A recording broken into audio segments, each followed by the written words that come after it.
अन्ना, आपने सेना के साथ भी, भारतीय सेना के साथ भी काम किया है, युद्ध में आप लड़े भी हैं। तो अभी जो हालात हैं देश में और पाकिस्तान बार बार वही कर रहा है, तो क्या आपको लगता है कि एक बार फिर से युद्ध के हालात नजर आते हैं आपको देश में? नहीं, क्या है कि पाकिस्तान और भारत ये पड़ोसी देश है। दोनों देशों ने पड़ोसी धर्म को निभाना जरूरी है। पड़ोसी धर्म क्या कहता है? एक दूसरे के सुख दुख में सहभागी होना, ये हमारा पड़ोसी धर्म कहता है। 65 की लड़ाई हुई थी, उस टाइम पर भी पाकिस्तान ने अपना होकर मोल ले लिया। मैं 65 की लड़ाई में था, खेमकरन के सीमा पर मैंने देखा था वहाँ पर भी। और हमारे जो बम थे वो लाहौर में जाकर गिरते थे, इसलिए पाकिस्तान उधर ही रुक गया और शीश फायर के लिए आग्रह किया। अभी उनको पता है कि भारत की शक्ति क्या है। अभी उन्होंने ऐसा नहीं करना चाहिए था कि बार बार ये जो हमारे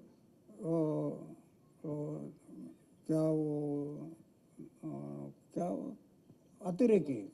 अतिरेकों को भेजना और हम पीछे से खड़ा होना और तकलीफ देना, ये ठीक नहीं है।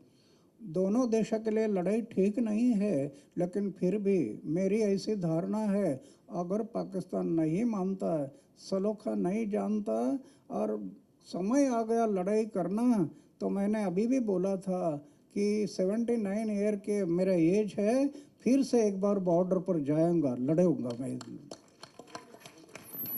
उरी एनकाउंटर के बाद भारत सरकार की जो प्रतिक्रिया है उससे आप कितने खुश हैं? पुरीवर जो हमला झाला आता, पुरीला पाकिस्तानी आतंकवाद्यांनी जो हमला केला, त्याच्यावर भारत सरकारने जी प्रतिक्रिया दिली आहे, त्याच्यावर तुम्हाला काय म्हणायचं आहे? काय प्रतिक्रिया दिली तुम्हाला?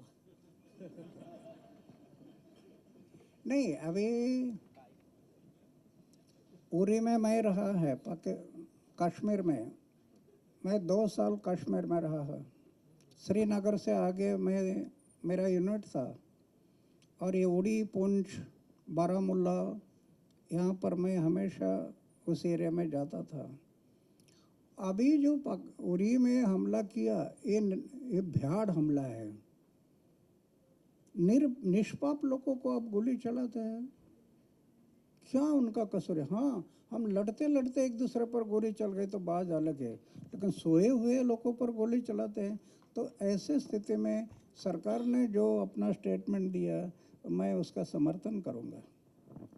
और सर, यहाँ पे भारत में एक पॉलिटिकल मुंबई महाराष्ट्र में पॉलिटिकल पार्टी है, उसने कहा कि पाकिस्तान के जितने भी आर्टिस्ट हैं उन्हें भारत छोड़ देना चाहिए, वो यहाँ पे काम नहीं करना चाहिए। तो उस पर आप क्या विचार रखते हैं? जी म्हणते की पाकिस्तानी कलाकारांनी भारतात काम करू नये। नहीं, ऐसा है, कलाकार का रिश्ता अलग होता है। कलाकार ये कलाकार होते हैं। एक आदमी किसी देश का है, कहाँ का है, लेकिन उसका कला का दूसरे लोगों को भी प्रेरणा मिलते रहते हैं। लड़ाई और कला, इसमें थोड़ा फर्क करना चाहिए। जो कला है वो कला रहनी चाहिए। हाँ, मैंने जो कहा कि अगर नहीं बाज जाता तो मैं भी लड़ने के लिए तैयार रहूँगा कि 79 साल के इसमें, लेकिन कला जो है ना, कला के बारे में हम नफरत नहीं करना चाहिए। हेलो हेलो अन्ना जी, आपने कहा कला को लेकर नफरत नहीं करनी चाहिए, लेकिन अगर भारत में आकर पाकिस्तानी कलाकार पैसा कमा रहे हैं तो कम से कम पाकिस्तान को भी लिबरल होना चाहिए, उनके लोगों को भी लिबरल होना चाहिए, उनकी गवर्नमेंट को भी सोचना चाहिए कि हिंदुस्तान उनके लोगों को रेवेन्यू जनरेट करा रहा है। तो आपसी रिश्ते तभी मजबूत होते हैं जब दोनों तरफ से अच्छाइयाँ होती हैं। वो अच्छाइयाँ नहीं कर रहे हैं तो हम क्यों करें? नहीं, अगर कला है, कलाकार है या कला है, वो हमारे देश में आकर गलत रास्ते से जा रहा है तो फिर हमें सहन नहीं होगा। उसकी कला का दुरुपयोग होता होगा, समाज के लिए नुकसान होता होगा, राज्य के लिए नुकसान होता होगा, देश के लिए नुकसान होता होगा, तो हमें मंजूर नहीं। फिर वो मंजूर नहीं है। अन्ना जी, इलेक्शन के पहले एक कैंपेन चला था अच्छे दिन आने वाले हैं, तो आपको लगता है वाकई बीजेपी अच्छे दिन ले आएगी? बीजेपी म्हणत होती इलेक्शनच्या अगोदर अच्छे दिन आएंगे. मेरे से ज़्यादा आपको ज़्यादा पता है अच्छे दिन कितने आ गए और कितने नहीं आए।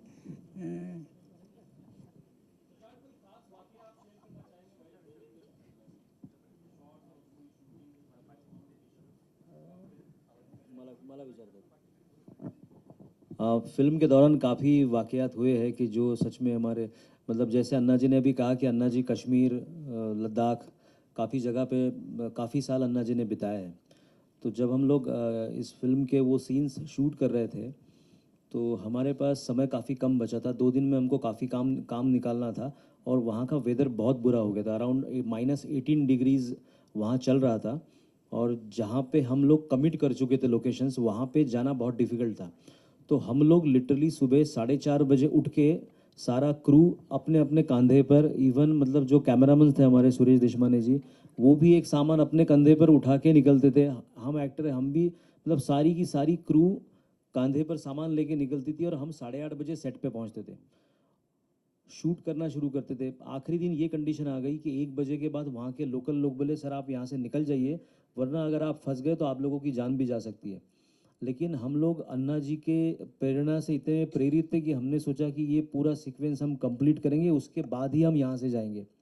तो हमने अराउंड 5:30 बजे वो सीक्वेंस कंप्लीट करके जब हम बाहर निकले और मैं होटल पे आया, मुझे ऐसी फिर से इच्छा हुई कि मैं एक बार उस बहुत खूबसूरत दिख रहा था क्योंकि बर्फ़बारी बहुत ज़ोरों से हो रही थी और तब तक -22 डिग्री वहाँ पे हो चुका था. तो मैं एक बार जाके फिर से उस लोकेशन को देख के आता हूँ.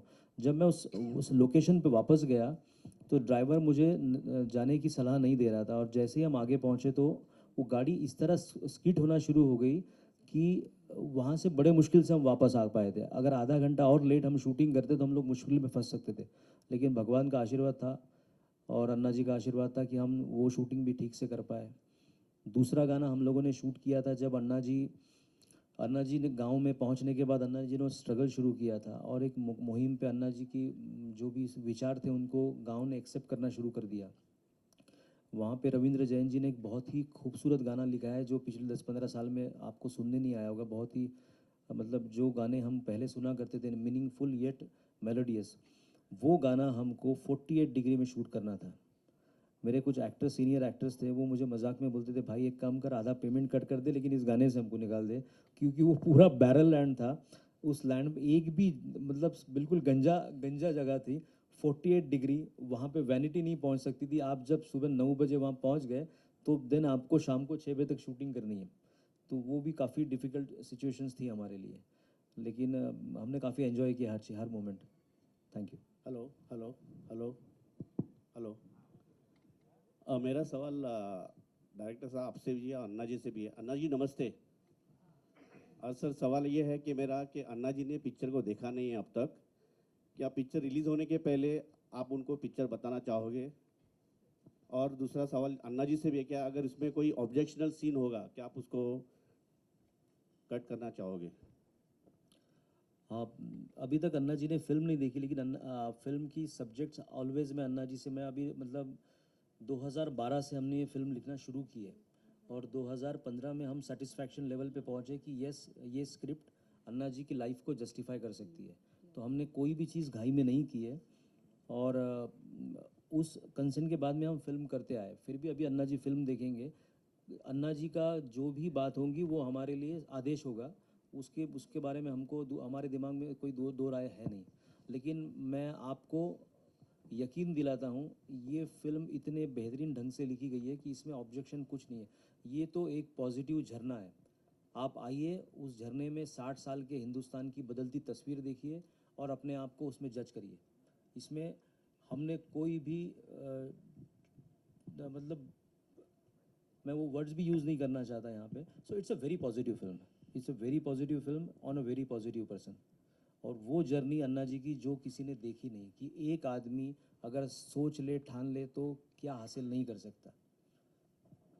Shashank, over here to your center. Can we expect to see some elements of Arvind Kejriwal in the movie? जो रामलीला मैदान में जो जब अन्ना हजारे और अरविंद केजरीवाल साथ में जब अनशन किया था उन्होंने, तो वो एलिमेंट्स फिल्म में नजर आने वाला है कहीं ना कहीं? It's a film about Anna Hazare. I don't know why Arvind Kejriwal every time आ जाते हैं. Point of view Because he was there to support. नहीं, I know that, but Anna ji के लाइफ में और भी बहुत बड़े बड़े लोग आए अन्ना जी के लाइफ में. बिकॉज मे बी आपको वो इंसिडेंट्स पता है. हमने अन्ना जी की 60 साल की जर्नी इस फिल्म में लेके आए हैं. जर्नी के दौरान जो भी व्यक्तित्व अन्ना जी के लाइफ से आके गुजरे हैं, वो व्यक्तित्व को जितना इम्पोर्टेंस देना चाहिए उतना इम्पोर्टेंस हमने दिया है. My film is about Anna's journey. उस जर्नी के दौरान जो भी पड़ाव आते रहे, वो पड़ाव आते गए और जाते रहेंगे. कॉन्फ्लिक्ट्स दिखाए जाएंगे अन्ना जी और उनके बीच में जो हो रहे थे, और इसका एंडिंग कब तक है? मतलब 2011-12 कब आप एंड कर रहे हैं? कुछ तो चीज़ें फिल्म देख के भी आपको गेस करनी पड़ेगी. अन्ना मेरा सवाल अन्ना जी से है. अन्ना जी, जिस प्रकार देश के सामने कई सारी समस्याओं के बारे में आपने जंग भी छेड़ी थी और कामयाबी भी हासिल हुई है, लेकिन फिलहाल महाराष्ट्र में एक नई समस्या उभर के आ रही है और जिसके लिए मराठा समाज द्वारा बहुत बड़ा आंदोलन किया जा रहा है. किस कदर देखते हो आप इस आंदोलन की तरफ?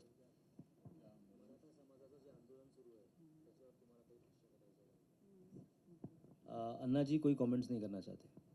एकंदरीत राज्यभरातून कुपोषणाचे बरेच आपल्याला किस्से ऐकायला येतात आहे. इथे उजवीकडे इथे. हां, एकंदरीत आपल्याला राज्यभरातून असे अनेक कुपोषणाचे किस्से समोर येतात. त्याच्याविषयी तुमची काय भूमिका आहे माझी अण्णांची?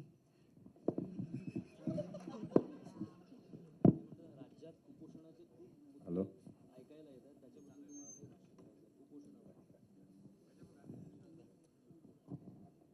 कुपोषणाच्या बाबतीत एक फकीर माणूस काय बोलणार ज्याच्याकडे.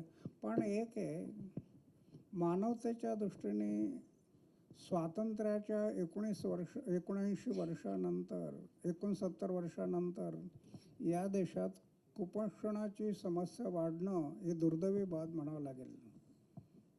राज्यकर्त्यांनी याच्यावर गांभीर्याने विचार करणं आवश्यक आहे की कुपोषण वाढू नये. खास करून ही जी बालकं आहेत, ही आमची राष्ट्रीय संपत्ती आहे, तिचं जतन करायला पाहिजे. म्हणून याचा विचार राज्यकर्त्याने करणं आवश्यक. For more news and gossips, don't forget to subscribe to Bollywood Helpline.